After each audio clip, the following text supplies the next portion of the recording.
Tayo magdiwang sa ngalan ng Ama at ng Anak at ng Espiritu Santo. Amen. Sumainyo ang Panginoon. At sumaiyo rin. Mga kapatid, tayo ay tinatawag ng Diyos. At ngayong pambansang linggo ng Biblia, tayo ay tutugon sa pamamagitan ng salita ng Diyos. At upang tayo maging karapat-dapat sa panawagan ng Panginoon, aminin natin ngayon na tayo nagkulang at nagkasala. Humingi tayo sa Panginoon ng awa at kapatawaran. Tayo pong lahat, inaamin ko sa makapangyarihang Diyos at sa inyo mga kapatid, na lubha akong nagkasala sa isip, sa salita at sa gawa at sa aking pagkukulang. Kaya isinasamo ko sa mahal na Birheng Maria, sa lahat ng mga anghel at mga banal, at sa inyo mga kapatid, na ako'y ipanalangin sa Panginoong ating Diyos. Kawaan tayo ng makapangyarihang Diyos. Patawarin tayo sa ating mga kasalanan at patnubayan tayo sa buhay na walang hanggan. Amen. Panginoon, kaawaan mo kami. Panginoon, kaawaan mo kami. Kristo, kaawaan mo kami. Kristo, kaawaan mo kami. Panginoon, kaawaan mo kami. Panginoon, kaawaan mo kami.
Manalangin tayo.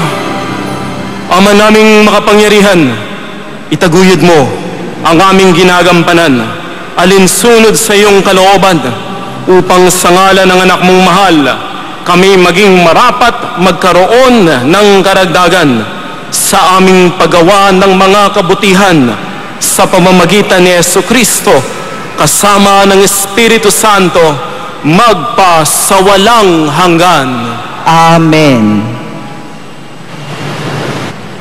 Pagbasa mula sa aklat ni Propeta Jonas. Sinabi ng Panginoon kay Jonas, "Pumunta ka sa lungsod na Ninive at ipahayag mo ang mga ipinasabi ko sa iyo." Nagpunta nga si Jonas sa Ninive. Malaki ang lungsod na ito. Aabutin ng 3 araw kung lalakarin pabagtas. Siya'y pumasok sa lungsod. Pagkaraan na maghapong paglalakad, malakas niyang ipinahayag, gugunawin ang Ninive pagkaraan ng 40 araw. Naniwala ang mga taga roon sa pahayag na ito mula sa Diyos. Kaya nag-ayuno sila at nagdamit ng sako bilang tanda ng lubos na pagsisisi at pagtalikod sa kanilang mga kasalanan. Nakita ng Diyos ang kanilang pagtalikod sa kasamaan, kaya hindi na itinuloy ang paggunaw sa Ninive. Ang salita ng Diyos. Salamat sa Diyos.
Kalooban mo'y ituro, O Diyos.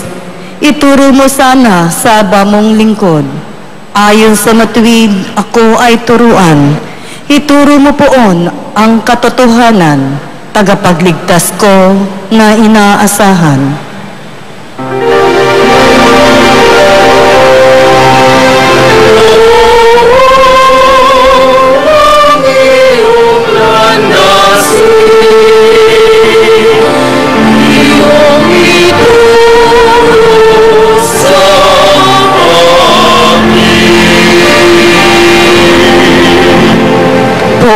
Gunitain, pag-ibig mong wagas, at ang kabutihan noon pa'y nahayag, pagkat pag-ibig mo'y hindi nagmamaliw, ako sana poon ay alalahanin.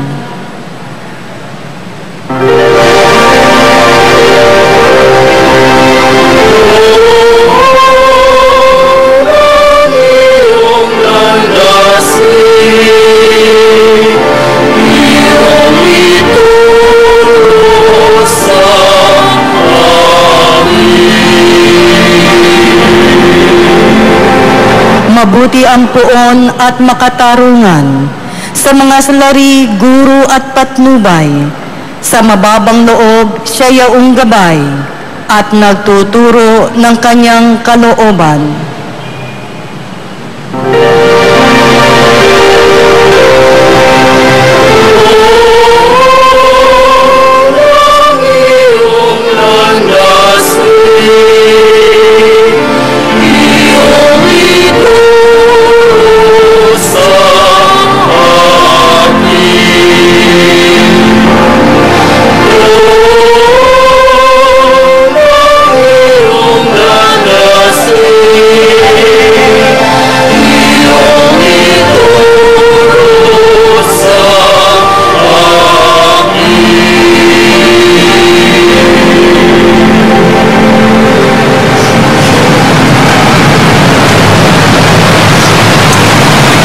Pagbasa mula sa unang sulat ni Apostol San Pablo sa mga taga-Korinto.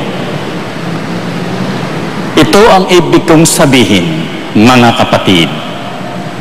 Malapit na ang takdang panahon. Kaya't mula ngayon, ang may asawa ay mamuhay na parang walang asawa. Ang mga nananangis na parang di nananangis. Ang mga nagagalak na parang di nagagalak.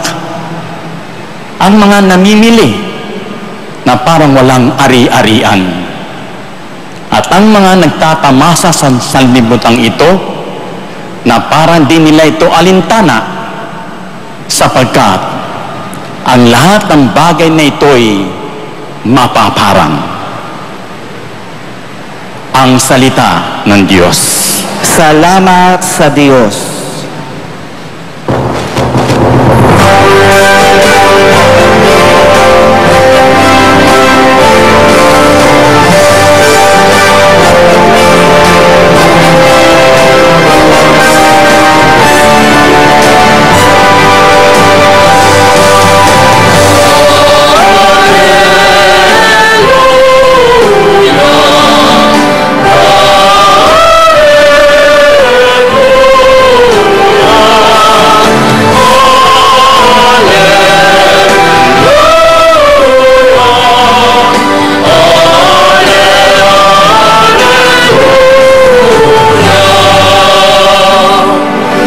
Nagkasundo ni Kristo ang Diyos at mga tao, kaya't napatawad tayo.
Sumainyo ang Panginoon.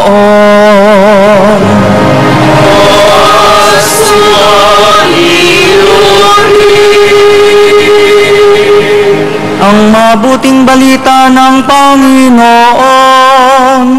ayon kay San Marcos.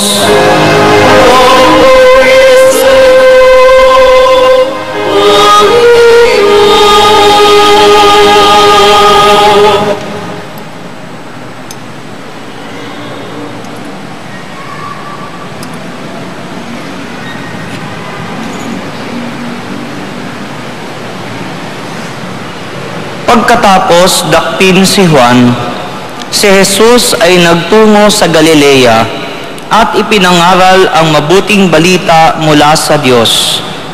Dumating na ang takdang panahon at malapit na ang paghahari ng Diyos. Pagsisihan ninyo at talikdan ang inyong mga kasalanan at maniwala kayo sa mabuting balitang ito. Samantalang naglalakad si Jesus sa tabi ng lawa ng Galilea, nakita niya ang magkapatid na Simon at Andres na naghahagis ng lambat. Sila'y mangingisda. Sinabi ni Jesus, Sumama kayo sa akin at kayo ay gagawin kong mamamalakaya ng tao. Pagdakay iniwan nila ang kanilang lambat at sumunod sa kanya. Nagpatuloy siya sa paglalakad at sa di kalayuan ay nakita niya ang magkapatid na Santiago at Juan, mga anak ni Zebedeo. Sila'y nasa kanilang bangka at naghahayuma ng mga lambat. Tinawag din sila ni Jesus at sumunod naman sa kanya. Iniwan nila sa bangka ang kanilang ama kasama ng mga taong upahan. Ang mabuting balita ng Panginoon.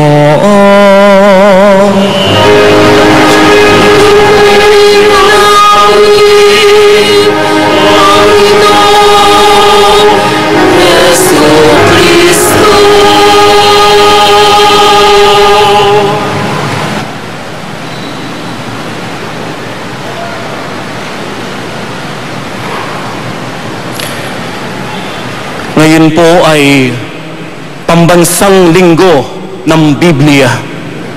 Ang Biblia ay naglalaman ng salita ng Diyos. Salita ng Diyos na bumubuhay. Salita ng Diyos na nagliligtas. Salita ng Diyos na nagdudulot ng pagbabago sa ating lahat. Ipinagkaloob ni Jesus ang kanyang salita. Atin itong pakinggan. Bilang pasasalamat, palakpakan po natin ang Panginoon. Tatanungin ko po kayo, meron po ba kayong Biblia? Meron po ba kayong Biblia? Dala niyo po ba? Mamaya po'y pwedeng bendisyonan yung mga Biblia.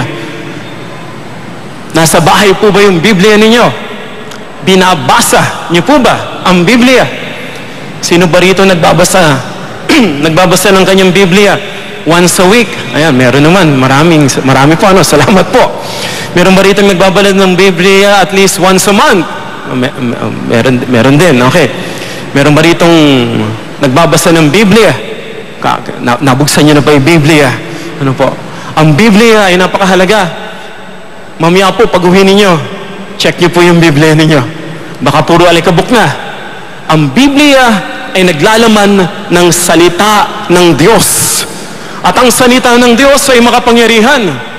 Ngunit magkakaroon lamang ito ng epekto kung ito'y ating pakikinggan, kung ito'y ating isa sa puso, isa sa buhay. Huwag mong sayangin ang salita ng Diyos. Marami na pong santo, maraming mga unang Kristiyano ang namatay upang ipagkaloob sa atin ang salita ng Diyos. Sana'y huwag nating sayangin. Ngayon, madali na pong makamit ang salita ng Diyos. Merong mga libreng Bible, merong mga murang-murang Bible. Bubuksan mo na lamang ang Biblia, babasahin mo, at sigurado, kapag ikaw ay nagbasa ng Biblia, humanda ka. May milagrong mangyayari sa buhay mo. Pag ikaw ay nagbasa ng Biblia, malungkot ka, makadarama ka ng kapayapaan. May problema ka, makadarama ka ng pagpapala.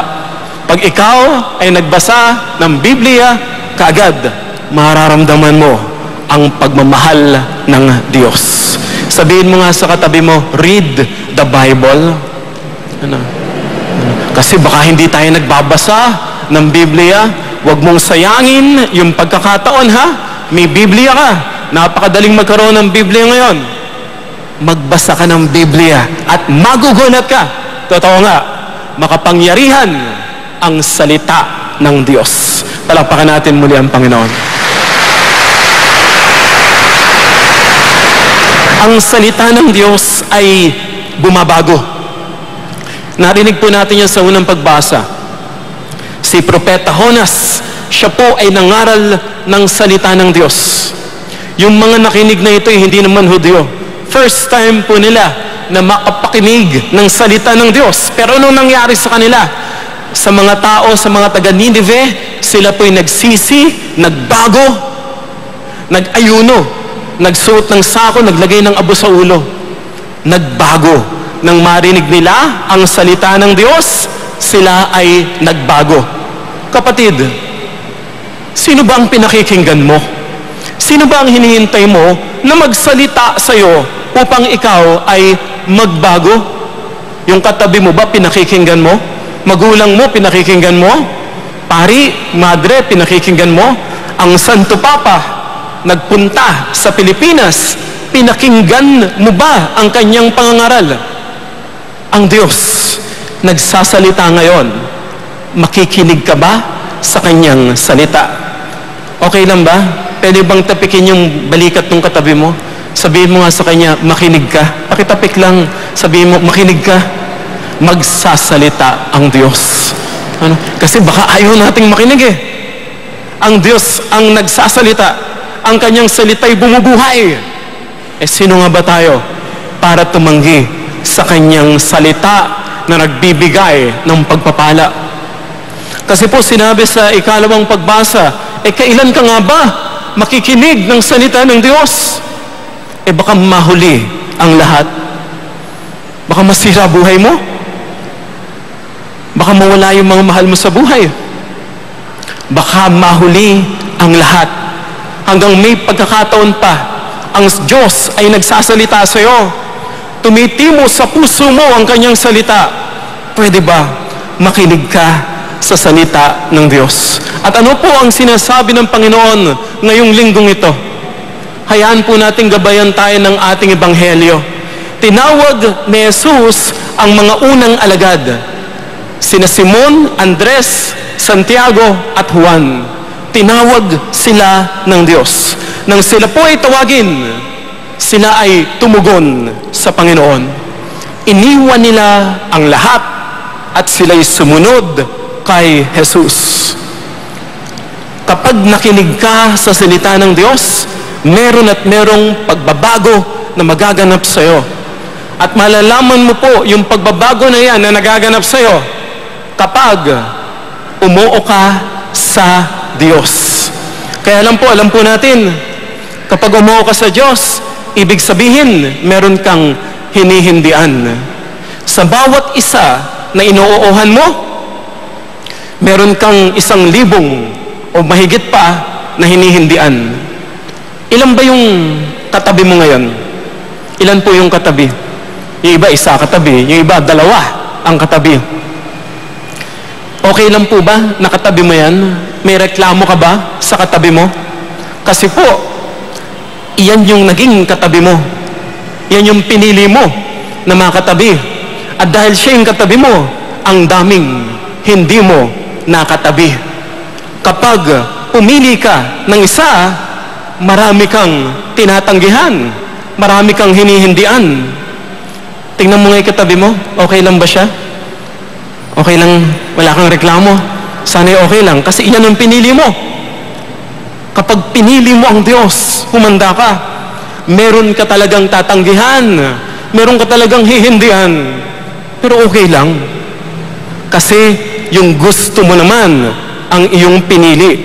At kapag ang pinili mo ang Diyos, marami kang tatanggihan sa buhay. Pero okay lang. Kasi kapag ang Diyos ang nasa iyo na lahat ng kailangan mo. At wala ka nang hahanapin pang iba. Sabihin mo nga sa katabi mo, piliin mo ang Diyos. Pakisabi nga, ayan, palakpakan po natin ang Panginoon. Mga kapatid, ngayon ay pambansang linggo ng Biblia. Ang salita ay nagbibigay ng buhay. Hayaan mong baguhin ka ng salita ng Diyos. Nagsasalita ang Diyos ngayon sa iyong puso at tinatawag ka niya. Tumugon tayo. Meron ka talagang iiwanan. Okay lang. Dahil ang Diyos naman ang ating susundan. Tuparin natin ang magandang pangarap ng Diyos para sa atin. Tumugon tayo sa kanyang panawagan. Tinatawag niya tayo. Ano ba ang magiging tugon natin? Amen.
Minamahal kong mga kapatid, madalangin tayo ng buong pananalig kay Jesucristo na siyang pumipili ng kanyang mga mamamalakaya. Ating itutugon, Panginoon, dinggin mo ang aming panalangin. Panginoon, dinggin mo ang aming panalangin. Upang sana ay marami ang sumampalataya sa mabuting balita na ipinangangaral ng mga obispo, mga pari at mga diakono, manalangin tayo. Panginoon, dinggin mo ang aming panalangin. Upang tumugon ang maraming kabataan sa panawagan ng Panginoong nangangailangan ng mga lingkod simbahan, manalangin tayo. Panginoon, dinggin mo ang aming panalangin. Upang ang mga seminarista ay akayin ng kanilang mga patnugot sa matuwid na landasin malayo sa kamunduhan, manalangin tayo. Panginoon, dinggin mo ang aming panalangin.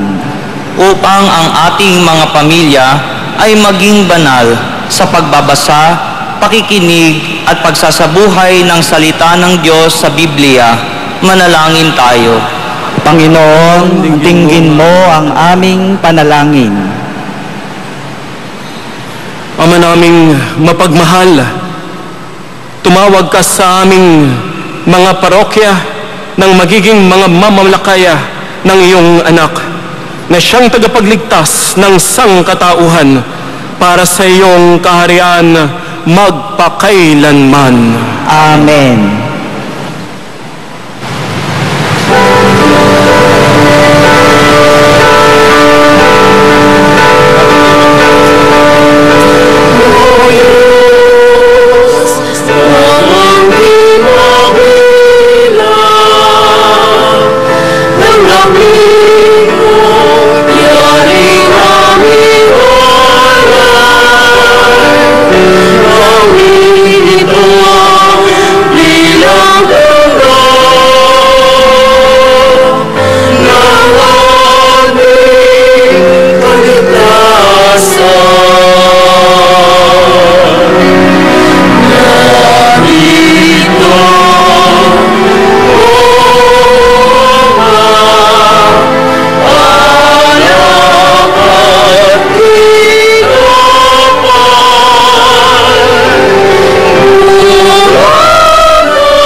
Manalangin tayo mga kapatid upang itong ating pag-aalay kalugdan ng Diyos samang makapangyarihan. Tanggapin nawa ng Panginoon itong paghahain sa iyong mga kamay, sa kapurihan niya at karangalan, sa ating kapakinabangan at sa buong sambayanan niyang banal. Ama naming limikha, tanggapin mong malugod ang aming mga handog. Ngayong ang kabanalan ay iyong dulot. Kami sumasamo sa iyo't lumuluhog upang kaligtas ay iyong ipagkaloob sa pamamagitan ni Jesucristo kasama ng Espiritu Santo magpa sa walang hanggan. Amen. Sumainyo ang Panginoon At sumaiyo rin. itaas sa Diyos ang inyong puso at diwa. Itinaas na namin sa Panginoon Pasalamatan natin ang Panginoong ating Diyos. marapat na siya ay pasalamatan. Ama naming makapangyarihan, tunay nga marapat na ikaw ay aming pasalamatan sa pamamagitan ni Jesucristo na aming Panginoon. Kinalugod mong sa Kanya'y baguhing mabuti ang lahat at sa pamamagitan niya'y aming tinatanggap ang iyong abot-abot na kaloob at paglingap.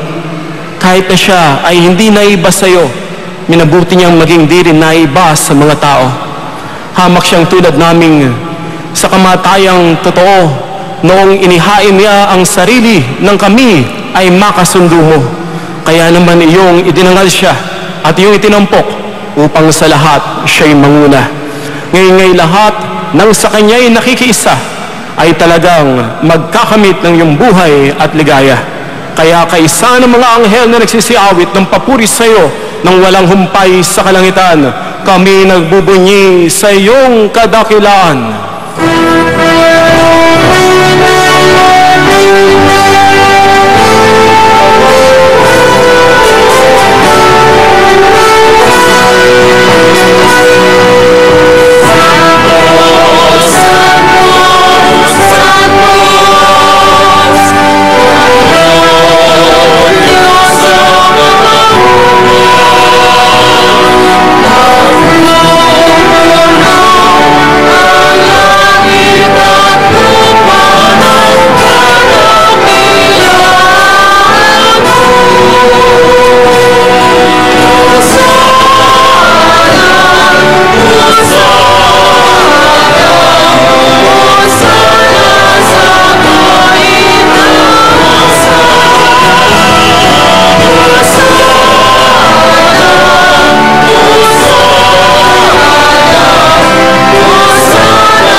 Naming banal, ikaw ang bukal ng tanang kabanalan.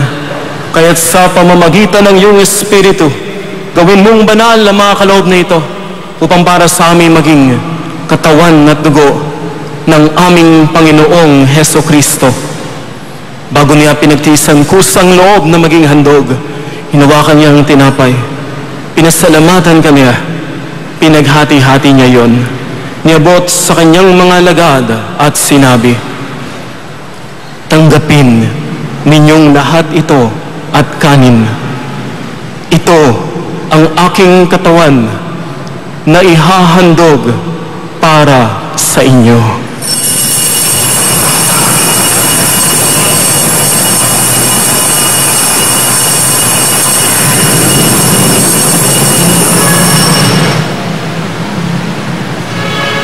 Gayun din naman ang matapos ang hapunan, hinawakan niya ang kalis.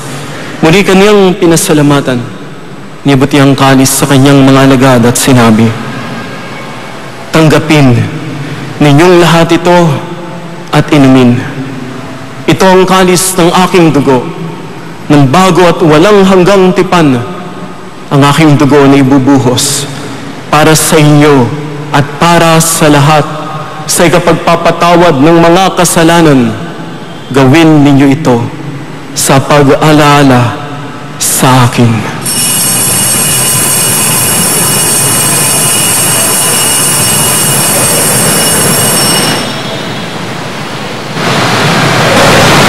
Pagbunyi natin ang misteryo ng pananampalataya.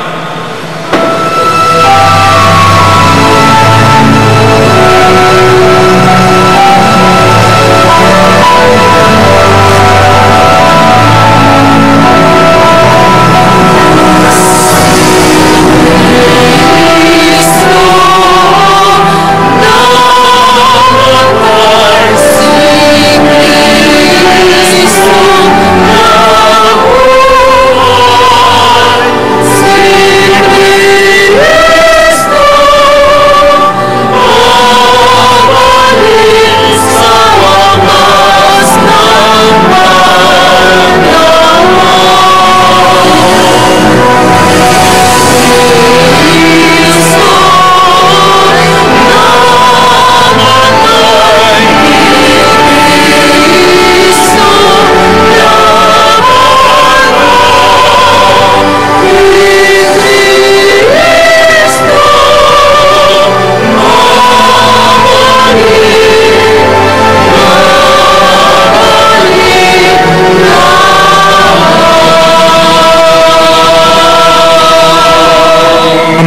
namin ngayon ang pag-alala sa pagamatay at muling pagkabuhay ng iyong anak. Kaya tinihalay namin sa iyo ang tinapay na nagbibigay buhay at ang kalis na nagkakaloob ng kaligtasan.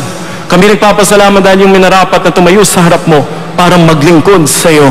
Sinasama namin kaming magsasalo-salo sa katawan at dugo ni Kristo ay mabuklod sa pagkakaisa sa pamamagitan ng Espiritu Santo. Ama, lingapin mo ang iyong simbahang laganap sa buong daigdig. Puspusin mo kami sa pag-ibig. Kaisa ni Francisco na aming Santo Papa at ni Luis Antonio na aming Obispo at ng Tanang Kaparian. Alalahanin mo rin ang mga kapatid naming nahimlay nang may pag-asang sila'y muling mabubuhay. Gayon din po ang lahat ng mga pumanaw. Kaawaan mo sila at patuloyin sa iyong kaliwanagan. Kaawaan mo't pagindapatin kaming lahat na makasalo sa iyong buhay na walang wakas. Kaisa ng mahal na Birheng Maria na Ina ng Diyos, ng kabiyak ng puso niyang si San Jose, kaisa ng mga apostol at ng lahat ng mga banal na namuhay dito sa daigdig ng kalugod-lugod sa iyo. Maipagdiwang nawa namin ang pagpupuri sa ikararangal mo sa pamamagitan ng iyong anak na aming Panginoong Hesukristo. Sa pamamagitan ni Kristo, kasama niya at sa Kanya, ang lahat ng parangal at papuri ay sa iyo, Diyos Amang makapangyarihan, kasama ng Espiritu Santo, magpa sa walang hanggan.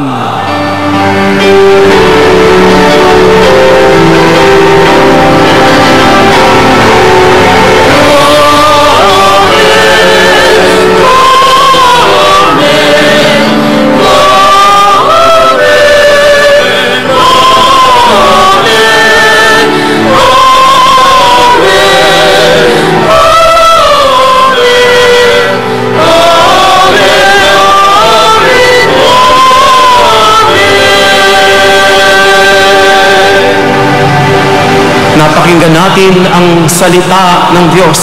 Ngayon, tumawag tayo sa Ama nating nasa langit.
Sa lahat ng masama, pagkalooban ng kapayapaan araw-araw, iligtas sa kasalanan, at ilayo sa lahat ng kapahamakan, samantalang aming pinananabikan ng dakilang araw ng pagpapayag ng tagapagligtas naming si Jesucristo.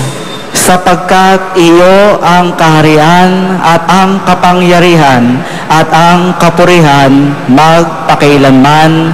Amen. Panginoong Jesucristo, sinabi mo sa iyong mga apostol, kapayapaan ang iniiwan ko sa inyo. Ang aking kapayapaan ang binibigay ko sa inyo. Tunghayan mo ang aming pananampalataya at huwag ang aming pagkakasala.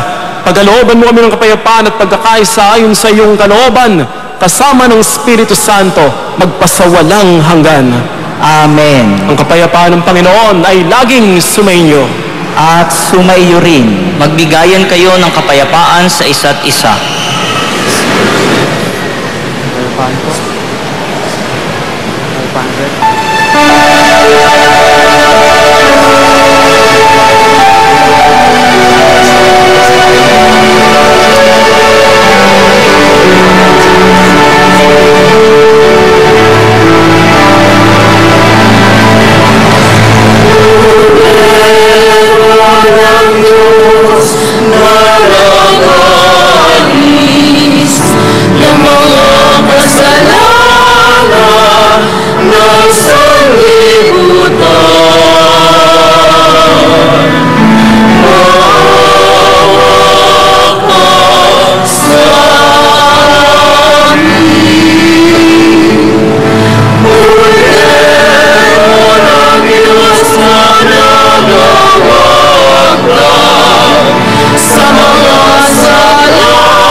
Mga kapatid, naririto si Kristo. Siya ang ating Diyos at Panginoon. Pakinggan natin ang kanyang salita. Tinatawag niya tayo. Halina, tanggapin natin si Jesus sa banal na piging. Panginoon, hindi ako karapat-dapat na magpatuloy sa iyo, ngunit sa isang salita mo lamang ay gagaling na ako.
Manalangin tayo.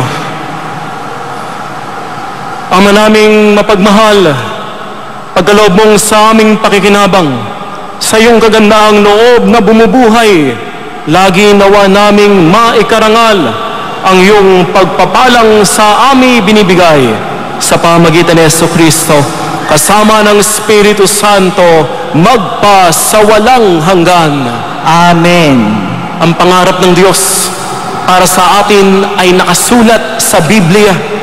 Basahin natin ito. Isabuhay, isakatuparan. Sumainyo ang Panginoon. At sumaiyo rin. Manalangin tayo. Mahal na pong Jesus Nazareno, inihayag mo sa pamamagitan ng krus ang walang maliw na pag-ibig ng Diyos sa sangkatauhan. Pakinggan mo ang kahilingan ng iyong angkan na nagsusumamo sa iyo. Makamtan nawa nila ang iyong katugunan at tanggapin ang kasagutan na may utang na loob na tinatanaw. Pagpalain kayo ng makapangyarihang Diyos, Ama at Anak at Espiritu Santo. Amen. Tapos na ang misa, humayo kayong taglay ang pag-ibig at kapayapaan ng Panginoon. Salamat sa Diyos.